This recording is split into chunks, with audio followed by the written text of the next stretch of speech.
tratado de olvidarte. ¿Cuántas veces sin lograrlo así? ¿Cuántas veces, cuántas noches sin tus besos? Aún sabiendo que te alejas más de mí. ¿Cuántas veces he vivido y he sufrido mil fracasos? Y el dolor de no sentirte entre mis brazos, más la angustia de saber que te perdí. ¿Cuántas veces he vivido y he sufrido mil fracasos? Y el dolor de no sentirte entre mis brazos, más la angustia de saber que te perdí. Aún después de haber pasado tanto tiempo, se repite otra vez la misma historia. No te puedo borrar de mi memoria. Así es que vives tú en mi pensamiento. Aún después de haber pasado tanto tiempo, se repite otra vez la misma historia. Hello, everyone. Welcome. Bienvenidos a todos. Yo soy Marilyn Alverio. I am Marilyn Alverio, the CEO and founder of Latinas in Power. For those of you that are joining us for the first time, we welcome you. We have a great audience here today, so thank you for taking the time to be with us. I am here in Connecticut, and this is where Latinas in Power was founded. Fortunately for us, we have been around now for 18 years doing this, empowering women and our allies and anyone else who wants to join us.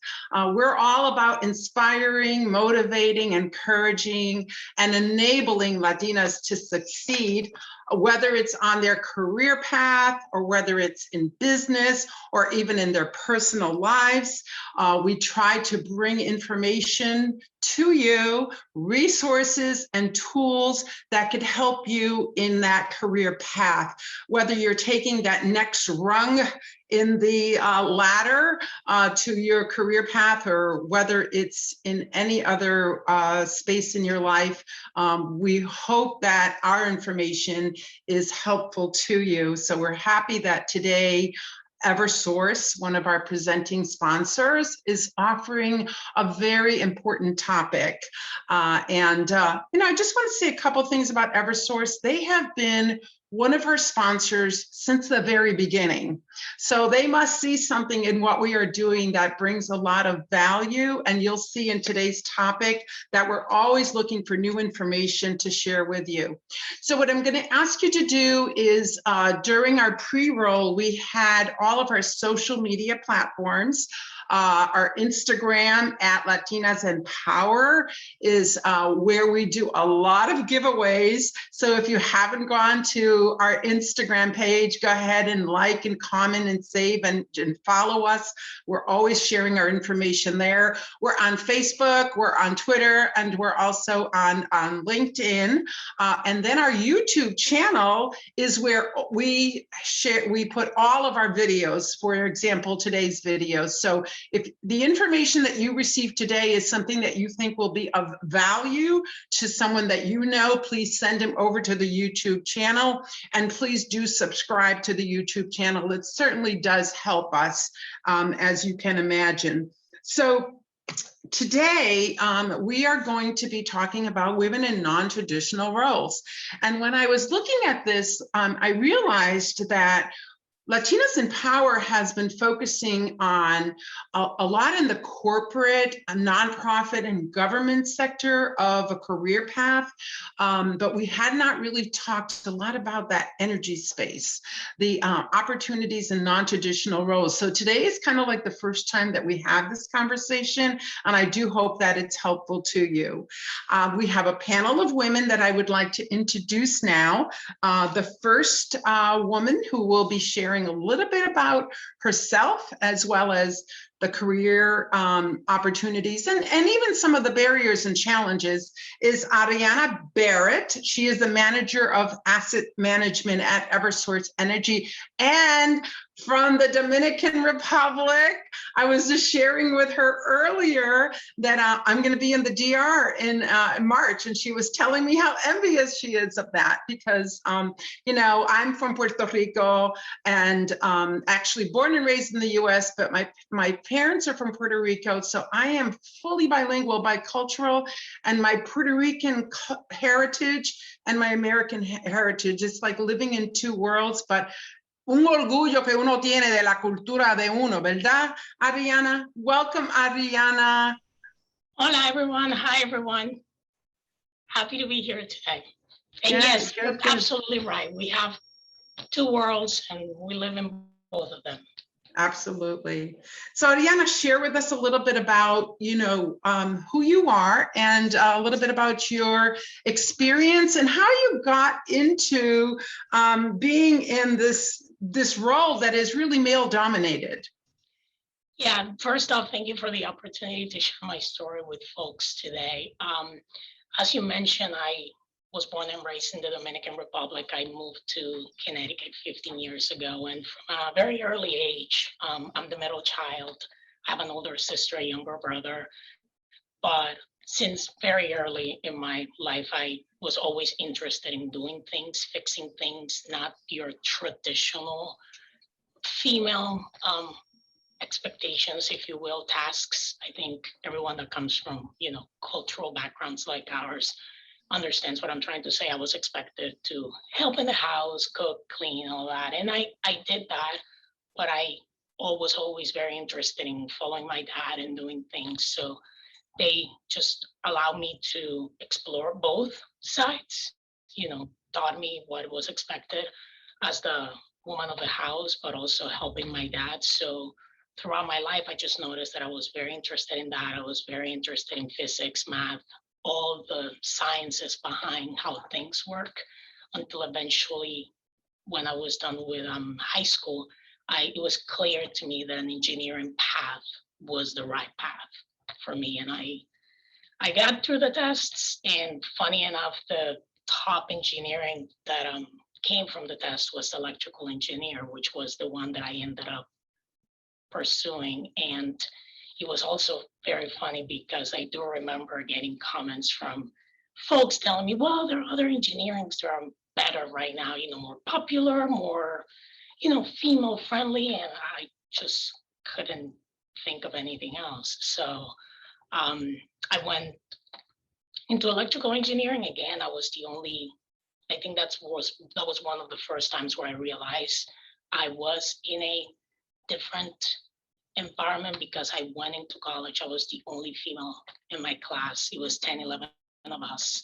And throughout the whole course, you know, throughout the whole portfolio of classes, I was always the only female and the only one that graduated.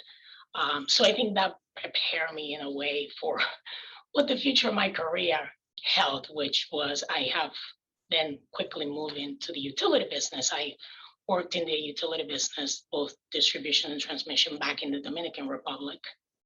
And again, in every department that I was part of, I was the only female engineer, other than, you know, the admin, which again, it's a traditionally female role. I was the only engineer. And then when I moved to Connecticut 15 years ago, again, I found myself drawn into the utility business because I knew it, I loved it. It gave me the opportunity to use my brain, but also impact the communities that we live and serve. So I threw myself at it again. And I've been with Eversource for 12, 13 years. I lose track of it a lot, but throughout my time here, I have also been very blessed to move through different organizations and very similar experience. I've been in groups where I'm either only the only one female engineer, or the one of two. So it's been a constant throughout my whole career, and to a point where, as I continued to move into management.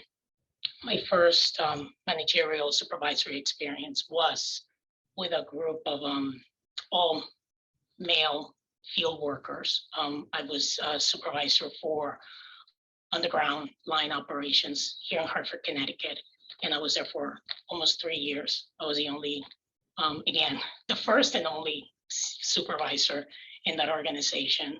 And then I moved to my current position, which is a manager of asset management, and I do have now more females in the organization, and I take pride on the fact that the majority of them came because when I took this position, I purposely pursued women to bring them into the industry, bringing them into the fold, because I just value, and I value female perspectives and opinions. And I also know that it can be challenging to move through the space of a very male-dominated organization.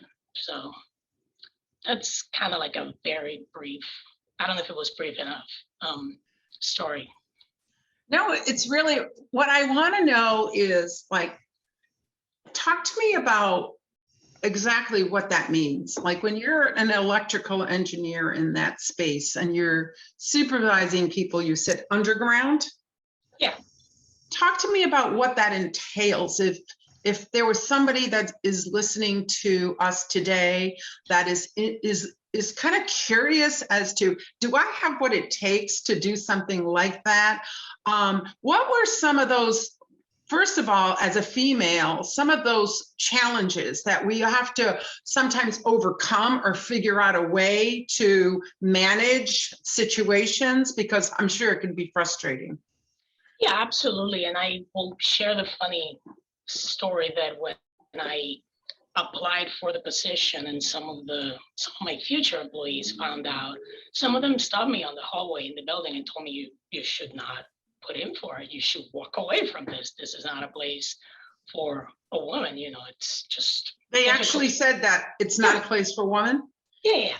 And they didn't say it in a bad way. It was more of the realization that it's a difficult job, and there's never been a woman in here. It's tough.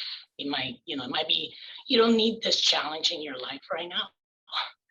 And which I appreciated, but at the same time, it's just I thought about it. I listened to their concerns, but to me, it wasn't an enough reason to even think about why I was choosing to do this. And back to your original question, what a underground supervisor does is keeping it very simple. Some of the major cities across the country do have their distribution and transmission lines underground. Therefore, you don't see them. The poles are not there. Everything is underground, but we do have points where you can access the lines, do maintenance, do repairs as needed, but all the cables are under the city, either under the streets or under the sidewalks. And what the supervisor does is just manage the work. I was responsible for having all the assignments ready for all my employees, and that meant having all the necessary permits, the necessary schedules, the necessary materials, everything that they needed to be successful when they came in every morning to do work, either installing wires, replacing wires, making sure the lights were on. So the people that were down there were primarily men? Yeah, they were all men. And so that was how long ago? That was almost 3 years ago. So, and still all men. Okay, that's what I'm trying to get at. Is there's has anything changed in 3 years that where No. I left, and there's still the person that replaced me was a male, and currently it's all men. And the funny thing was, when I got in there was a lot of hesitation. Again, I'm a woman. I'm sure everybody understands that there are different things that you are not supposed to do in front of a lady, if you will. But the interesting thing for me was when I left looking for, other opportunities to grow my career, most of my guys went through the stages of grief. I mean, they were mad, they were sad, they were upset. And to this day, I still keep in touch with most of them, you know, they Mm, call me, they yeah. send me a text. Yeah. So real curious, and we're going to move to our next speaker, and of course you'll still be on at the end. And I encourage people to send questions in the chat, because I am looking at the chat that you want to incorporate into what she's saying. But I'm very curious. So what is the salary? Because these are well-paying jobs. What is the salary for somebody that does that kind of work underground? So for the worker, obviously it varies, and I couldn't tell you necessarily the band. Approximate. Yeah, but it also, you have the component of overtime. Yeah, Right. we have our basic hours, and they also have the overtime availability, and that changes, you know, depending on a bunch of rules, whatever. But it is a well-paid job. I mean, we're talking about a six-figure job. You know, and not only is well paid, but it's in high demand. And I think the beauty of it is not only you're getting paid to do a job, that it's important, but it's impactful to you, the community that you live.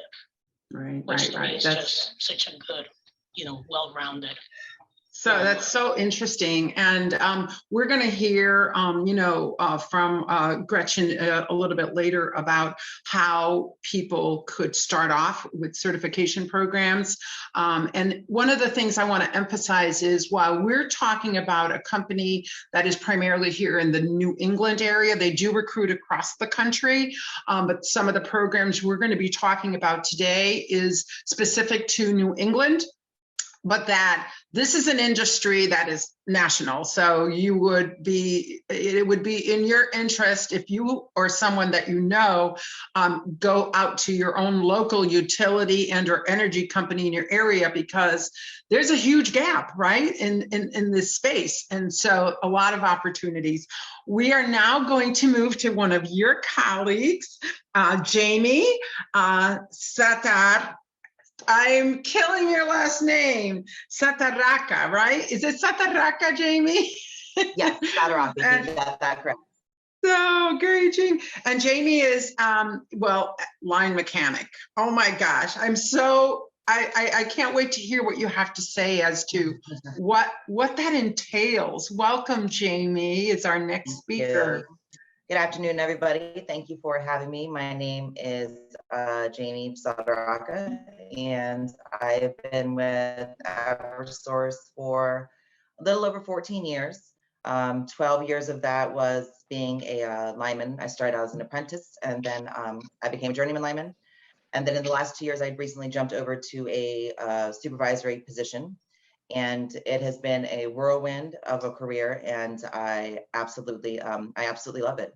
And I just happen to be in the right place at the right time, as far as having somebody that was willing to mentor me. I originally started out as a field designer, so I was a bit of a liaison between customers and their requests for construction, and then also the line department. So in the process of writing the orders for the line department, the overhead supervisor would take me to a side and take me to task, basically. Every little thing that I did wrong, he would take me out to the field and show me, which at the time seemed very overwhelming, but in hindsight, he was mentoring me in a very strange way.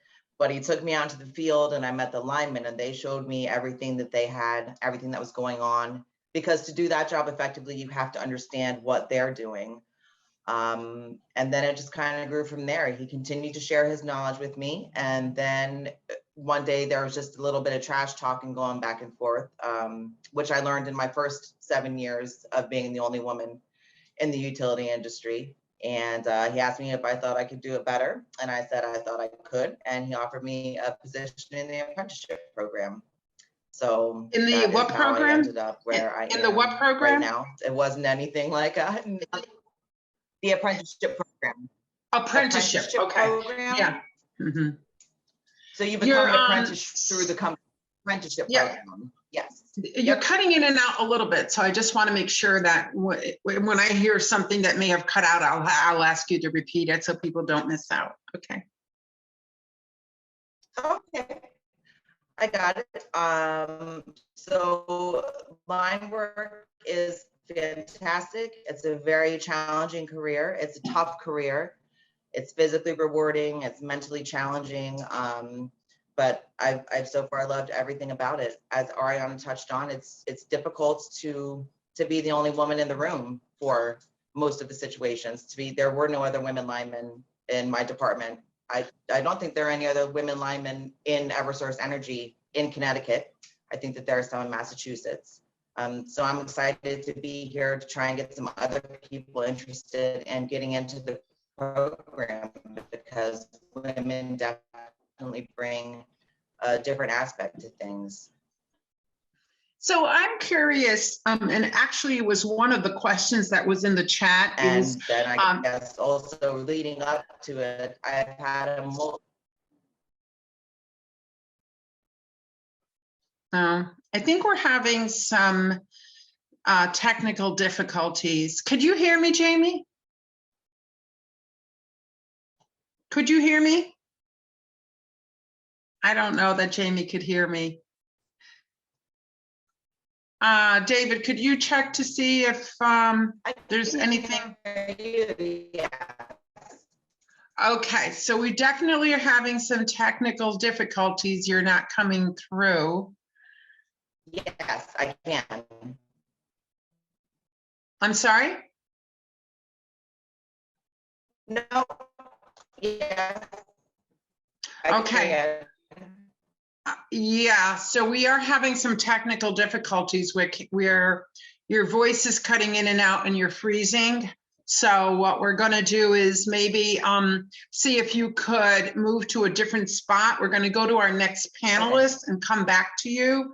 So maybe there's like a different area that you could move to, because I definitely have more questions for. Sure, I'm off mute. Okay. All righty. Well, we are having some technical difficulties with Jamie's presentation today. I hope that we can get that fixed and we can bring Jamie back. All right, Gretchen, you're going to be up next. And so hopefully we can get Jamie fixed, her bandwidth fixed, and we can bring her back, because I do have more questions for you, Jamie. All right, so the next person that we're bringing up is Gretchen Tondrer, and she's the manager of training programs and compliance over at Eversource. And I was talking to Gretchen earlier when she sent me the information about the kind of resources that are now available for women to enter into some of these roles. I was blown away. I'm like, oh my gosh, this is so doable. And what I love about it, even though Gretchen is going to talk about specific certification programs that are available here in the Connecticut, Massachusetts area, again, check with your local utility and energy company and their websites, because it's almost guaranteed that they're going to have the same kind of programs, because, right, Gretchen, there's a huge gap. Welcome, Gretchen. Thank you so much. It's so nice to be here. First, I will just say, I know that there was some difficulty there hearing, but Jamie is actually out on Cape Cod. So back to some of what she's doing. She's actually out restoring power, because there are so many outages from the past storm this week. So she is on Cape Cod. She's probably had about 2 hours sleep. And so I'm guessing connectivity in her hotel room probably isn't that great. So it just speaks to what she is doing, right? So I'm sure she is working 18 and 20-hour shifts trying to get that power restored there. So, and yet she was willing to jump on to share this information. So you know, talk about bringing women along, right? Yes, like exactly. These women, Ariana and Jamie, are both, you know, committed and passionate about their work and bringing more women into the fold. Exactly. So I just wanted to give that shout out, because I know she probably has not slept, and bringing more women into the industry is very important to all of us. So I will just piggyback to a lot of what Jamie was saying about the industry. There are not a lot of women, and Ariana as well. And so My role at the company is learning and development. I am a manager in our training department, and my main focus in my role is working with community colleges across New England. So Connecticut, Massachusetts, and New Hampshire, mostly Connecticut and Massachusetts, and building out pipeline programs. And so I'm going to talk to you today about a couple of opportunities that we have in Connecticut, as well as one in Massachusetts. But I'm sharing them with you because we're going to talk about certificate programs. And in the industry right now, certificate programs, quick hit chunked certificates are really, really a hot item, right? So we're talking about Connecticut, but like Marilyn said, across the nation, utility companies are doing this. There is a giant number of people retiring. There are big gaps. And ladies, we want to bring you into our industry. So my certificate programs, specifically in Connecticut, are small amounts of times. We have, I'll share our line worker certificate program. It's in partnership with Capital Community College in Hartford. It is 11 weeks long. 11 weeks is very doable. And we build that very specific to working parents, people that have full-time jobs and are not ready to quit their jobs to go back to school. So our classes are on Tuesday nights and Thursday nights from 5:30 to 8:30, and they're virtual. So you can come home from work, you can get your kids settled, and you can actually start to log on for a couple of hours and take your classes. And so we have virtual instructor-led training during the week. And then on 4 or 5 different Saturdays, you get the opportunity to come to our Berlin, Connecticut campus, and you'll have PPE, and you will work with our trainers and folks from ops. So folks that probably work with Jamie, and actually get out in the field and get your hands dirty and be able to do the work, learn safety, learn the tools, the equipment, learn how to climb. And so in 11 weeks, you will have an OSHA 10 certificate. You will have a CPR first aid certificate. You will get a class that will prep you to take your CDL permit test. And you will have 11 weeks of Eversource specific knowledge, so skills and safety. And so the idea of this program is, if somebody with an electrical engineering background applied to Eversource and they wanted to be a line mechanic, they would be brought in for an interview and agility test. If I, who has zero experience, decided, in my early 40s that this is what I want to do, I probably wouldn't be able to get the job. I don't have experience. So these certificate programs are built for the person that wants to get into the industry, but does not have the experience, right? So somebody that works at CVS or has been a hostess at a restaurant, this is what they want to do. Jamie is that inspiring to them. They have an opportunity now. So there's a certificate program. You would come in, you would apply and work with Capital Community College, which is an amazing, amazing partner. And you would apply for the program. You would come in and do an agility test, have an interview, and some background testing. And if you're accepted into the program, it's 11 weeks. At the end of 11 weeks, if you successfully, yes. Sorry, I didn't want to cut you off, Marilyn. No.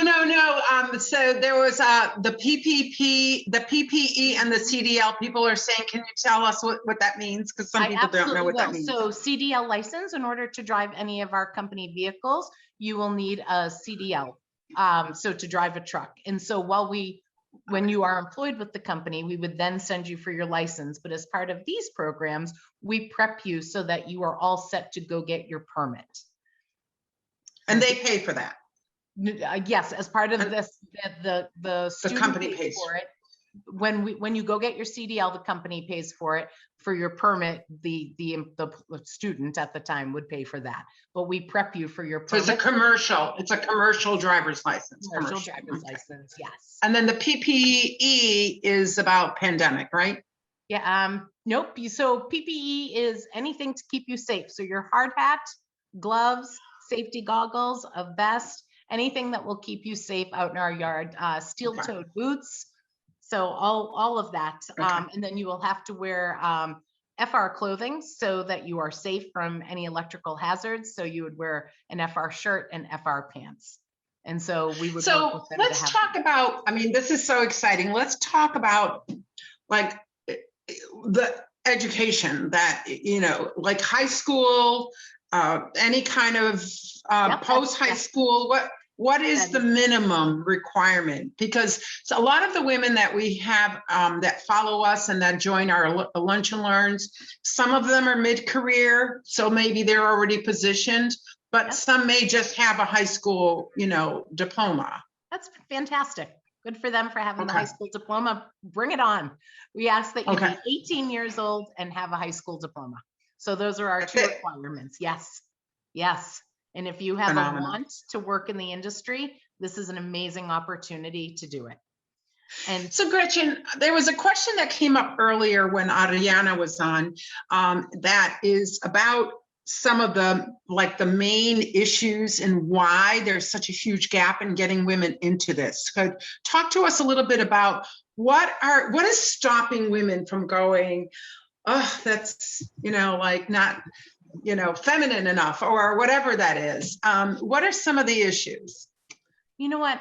I think it's been such a male dominated occupation for so long that it's hard to break down that barrier, right? So it's trendsetters and trailblazers like Ariana and Jamie that are saying, you know what, we can do this, if not better. One of my favorite comments ever from a line worker in Boston was, he said, we don't admit it often, but I actually really love working with female line workers because their hands are smaller and they're far more detailed than any man that I've ever worked with.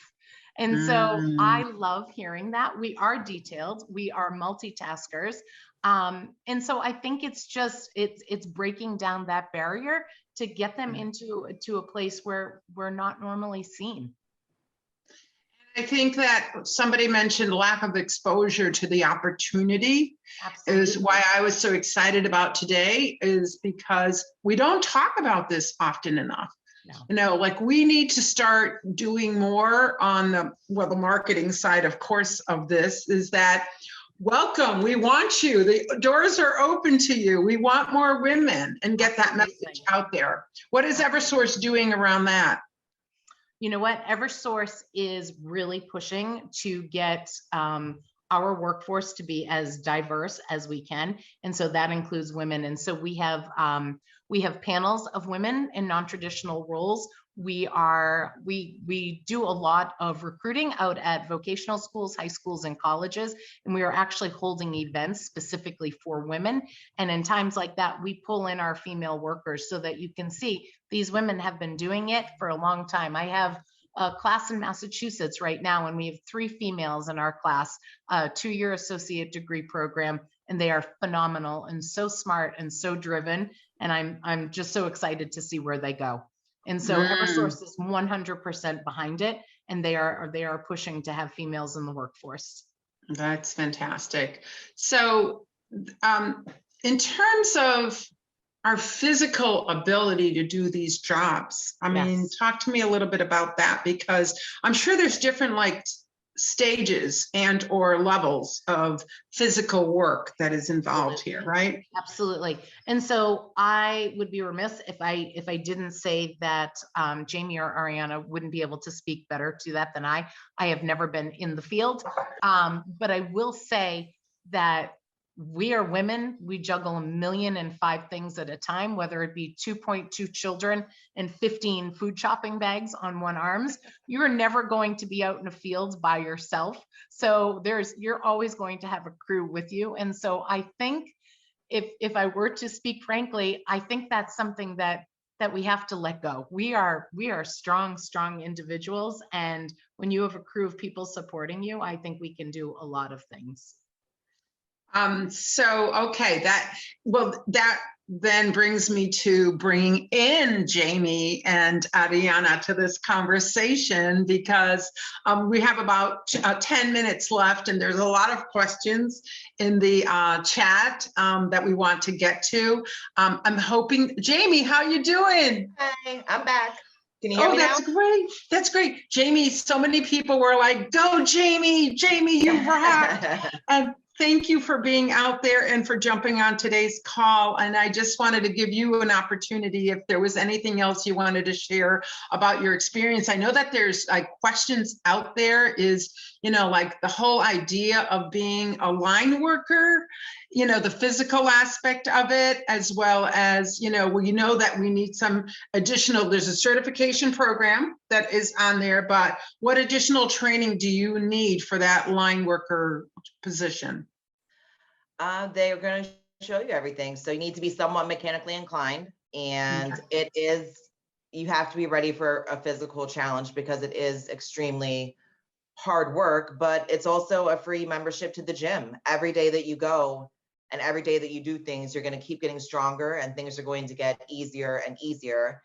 And there's a million different ways to do things. So, you know, I'm 5'7", 150 pounds. Nobody expects me to do the same thing the same way as a, you know, 6'2" man who weighs 280 pounds. So Right. you just have to find a way to work smarter. And again, I was very lucky to have a few of them that took me under their wing. And so they showed me, they were like, Jane, there's an easier way to do it, you know? And sometimes they would show me, you know, they wouldn't call me out in front of a crew, you know, but they would take me to a side and say, look, this is a better way to do it. And you catch on quickly. And again, your body adjusts to it. And I've seen plenty of men that weren't able to do things by themselves, and I had to jump in and help. So Why do you think women are hesitant to jump into this space? I think that they just don't know that the opportunity exists. Ah. And I think that up until now, I think the culture is changing a little bit. So companies very much want the diversity. So maybe the line workers themselves are still giving a little bit of pushback, but at this point, it's not a choice because it's going to happen because the companies are willing to hire us, unions are willing to hire us. So they're just going to have to roll with the punches, roll with the changes a little bit.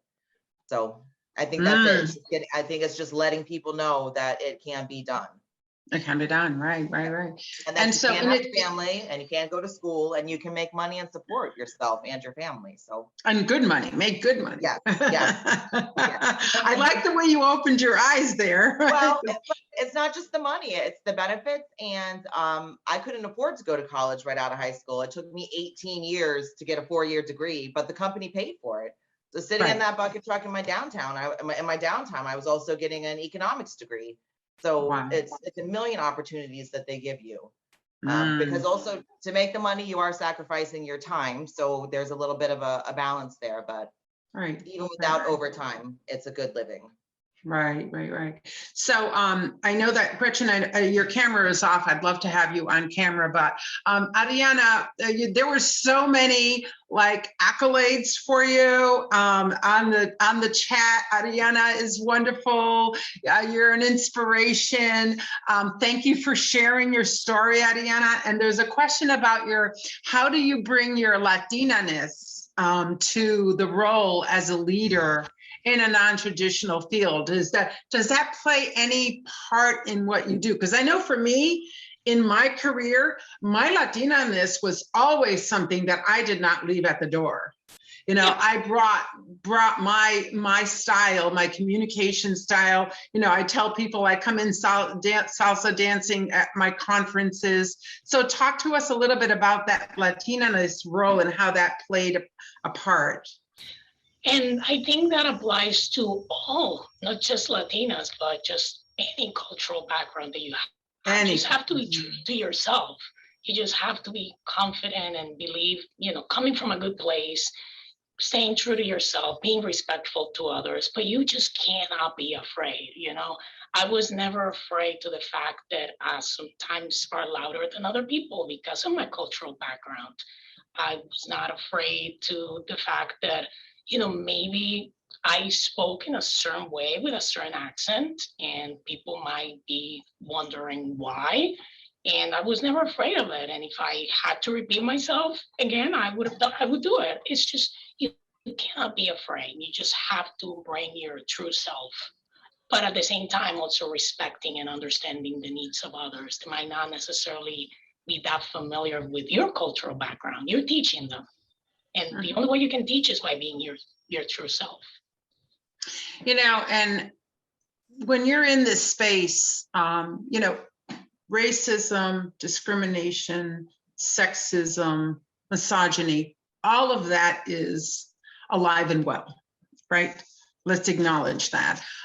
We have come a long way in terms of tolerance and acceptance, that companies have put out all kinds of policies, but it's still there. And so, you know, harassment. What are some of the, let's not say that, oh, it doesn't happen, because we know it happens, whether it's subliminal or whether, you know, it's, so talk to me, any one of you, about how we can manage and handle situations like that when especially we're in this space. Ariana, you're smiling, so let's go with you first.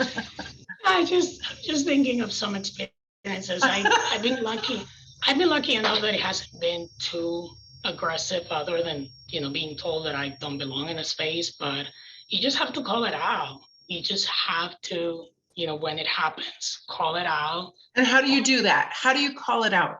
You straight up, you tell them that you're telling me something that's inappropriate, and you ask them why. Why are you telling me that I don't belong in this space? Mm-hmm. What is your foundation for that? Because I look this way, because I sound this way? Why? Mm-hmm. Why are you telling me this? Mm-hmm. You know, you got to make them face their own racism, sexism, whatever it is that they're channeling towards you. So confront. Jamie, how are you? No, I'm sorry, what did you say? I was going to say, and you don't have to come to their level. You know, if they're aggressive, you can stay, again, true to yourself, but call them out. Call them out. And Jamie, how about you? I think it's going to be a personal thing for everybody, how they choose to address that. But I do think it's an injustice to not address the elephant in the room, as far as you're the only woman there. It's an uncomfortable situation for a lot of people, but also show a little grace as far as it is uncomfortable for all parties involved. So when they're being rude, like Ariana said, you just call them out. You know, I never chose to take it to any other level other than telling them to their face that they don't know how to act right. And, you know, we need to try again. And then sometimes I would make them uncomfortable back. And then sometimes you know, misogyny is never right. If it's a 60-year-old man who's so stuck in his ways, you know, you would approach that differently than if it's a 20-year-old guy who's, you know, he can be taught to respect women. He's been taught the wrong way. But you also have to choose your battles, because you want people to help you also. So what I'm saying is you don't want to, my intention was never to run in there and change things immediately. And I think that sometimes some women do that, and that makes it a little bit more difficult in the long run. You have to find the right way to approach things, the right way to defend yourself, and the right way to set it up for the women who are coming behind you. You know, we're getting comments here about, you know, Eversource, and congratulating Eversource for expanding this opportunity. I mean, today is a testament of the commitment that Eversource has to bring more women into the fold. There's a question about the process. So if anybody wants to answer that, let me know.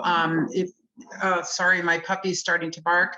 But let's talk a little bit about the process. What are the first steps? So people now are excited, we're interested, and or if they're not, it's not for them, maybe for someone in their family that they want to introduce this to. So let's talk about the process for this.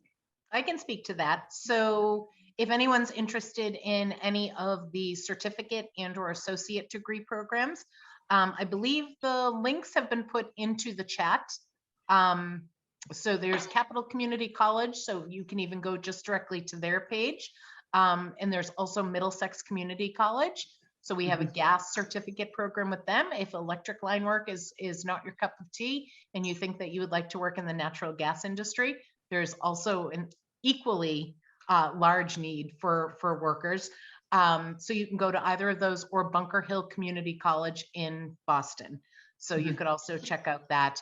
If in fact you are interested in the company and you want to look at what opportunities are out there, you can just go to the Eversource careers page and you could actually look for any of the opportunities there. I'm also happy to share my contact information with anybody if anyone has any questions about any of the program. I'm happy to answer any of them directly. David, can we put Gretchen's contact in the chat box? I think we have her email, if you can pull that up while we're wrapping the program up here. And there's a comment here about Eversource. So, you know, most companies do take the harassment and discrimination cases very seriously. So that's hopefully it's becoming less and less and less. We're getting comments about how inspiring these testimonials have been and what a fabulous lineup of speakers that we were able to bring and present today. If there's any final comment that you have, we have about 2 minutes before we wrap up. Anyone? I just saw something in the chat panel about what we're doing to bring other women along with us. And Ariana said that she is specifically bringing women into her supervisory roles. I reach out anytime I see a younger woman walking through, or any woman walking through the building, and we talk about it. There's been lots of women that had asked about going over to the line department, and I just try and offer as much encouragement as I can and tell, you know, all of the ladies I know around in my community that it is an opportunity to look into. So, and I would also be more than glad to share my contact information with anybody if they would like more information or, you know, mentoring possibilities. The three of you rock. Thank you so much for taking the time to be with us. Oh, Adriana, yes, go. Just wanted to say that also I think it's very important to teach young girls that you have what it takes to do something that doesn't seem to be for you. So maybe for all of us, you know, in our 40s, 30s, this physical work is too much. It won't be too much for a 3-year-old that you start giving, you know, tools and trucks and things to do, okay? So you gotta start them young. That is such an important point, that we don't have to give dolls and doll houses to the girls. We start giving them tool belts. I've always done that with my daughter and granddaughter. That's one of the first things I've given them is the little plastic tool belts to start building. Great, great advice.